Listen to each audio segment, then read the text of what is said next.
Let's work through this geometry problem carefully, because the main challenge here is not the final area calculation. It is recognizing how the angles created by the rectangle connect the two smaller right triangles. We have a rectangle EFGH with E and F at the top, H and G at the bottom, and a point T somewhere along the top side, EF. The shaded region is triangle HTG. We are told that the height of the rectangle is 12. The small top segment TF is 12, and the angle HTG at the top of the shaded triangle is 60 degrees. Our goal is to find the exact area of the shaded triangle. So let's start by introducing one unknown.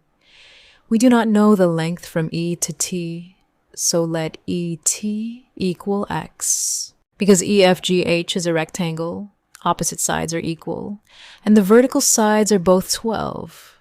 Therefore, EH equals FG equals 12.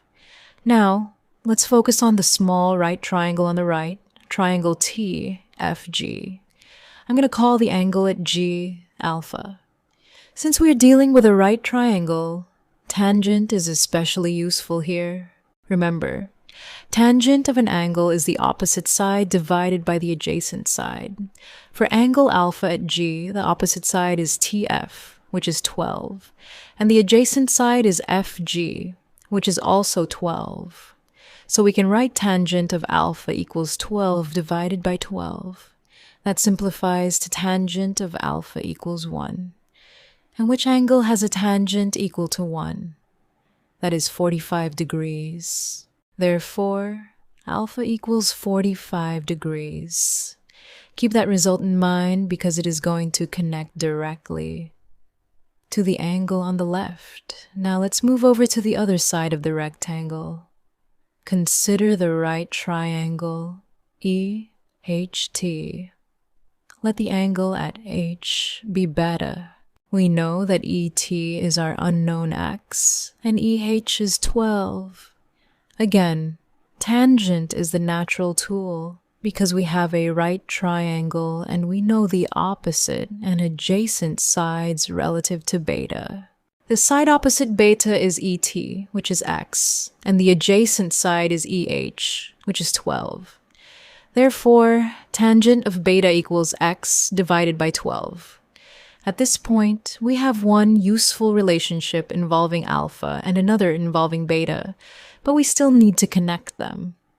And this is where the geometry of the big rectangle becomes really important. Since EFGH is a rectangle, every corner angle is 90 degrees. So, at H, the angle inside the shaded triangle is not beta itself. It is the remaining part of the 90-degree corner.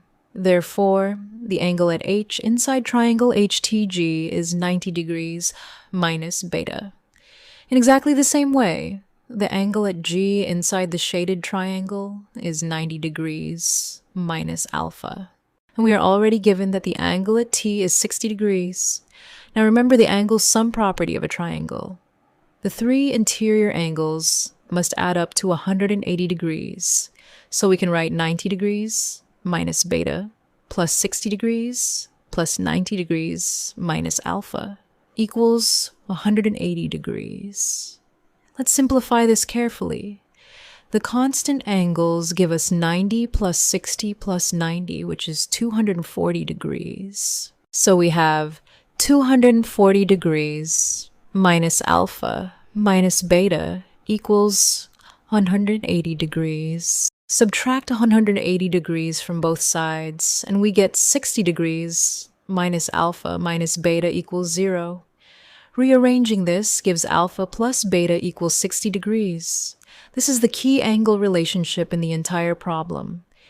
We already found that alpha equals 45 degrees, so substitute 45 degrees for alpha.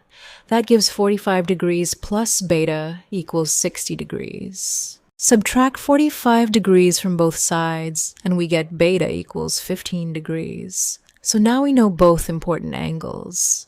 Alpha is 45 degrees, and beta is 15 degrees. If you're following along, this is a good point to pause mentally and notice what just happened. We did not need to know x directly at the beginning. The rectangle gave us the angle relationship, and that relationship allowed us to determine beta. Now we can finally use our tangent equation from the left triangle. We previously established that tangent of beta equals x divided by 12. Since beta is 15 degrees, we can substitute 15 degrees for beta. So we have tangent of 15 degrees equals x divided by 12. The exact trigonometric value of tangent 15 degrees is 2 minus square root of 3. Therefore, x divided by 12 equals 2 minus square root of 3. Now multiply both sides by 12 to isolate x. We get x equals 12 multiplied by the quantity 2 minus square root of 3. Distributing the 12 gives x equals 24 minus 12 square root of 3. So we have finally found the unknown top segment ET.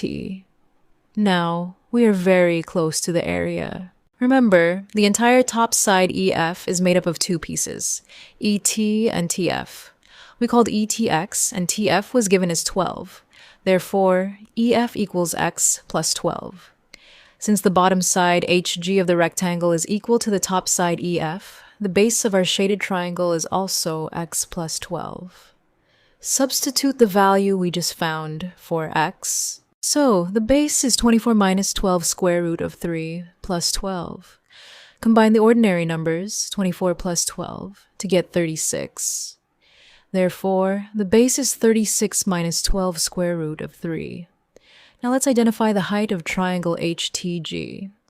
Since HG lies along the bottom of the rectangle and T lies on the top side, the perpendicular distance from T down to HG is exactly the height of the rectangle. We know that height is 12. So the triangle has base 36 minus 12 square root of 3 and height 12. Now use the standard area formula for a triangle. Area equals 1/2 multiplied by base multiplied by height. Substituting our values, the area equals 1/2 multiplied by the quantity 36 minus 12 square root of 3 multiplied by 12. Now simplify the 1/2 and the 12. Half of 12 is 6, so the expression becomes 6 multiplied by the quantity 36 minus 12 square root of 3. Distribute the 6 across the parentheses. 6 multiplied by 36 is 216, and 6 multiplied by 12 square root of 3 is 72 square root of 3. Therefore, the exact area is 216 minus 72 square root of 3 square units, and that is our final answer. Notice how the problem looked like it required a lot of information, but the central idea was actually quite elegant.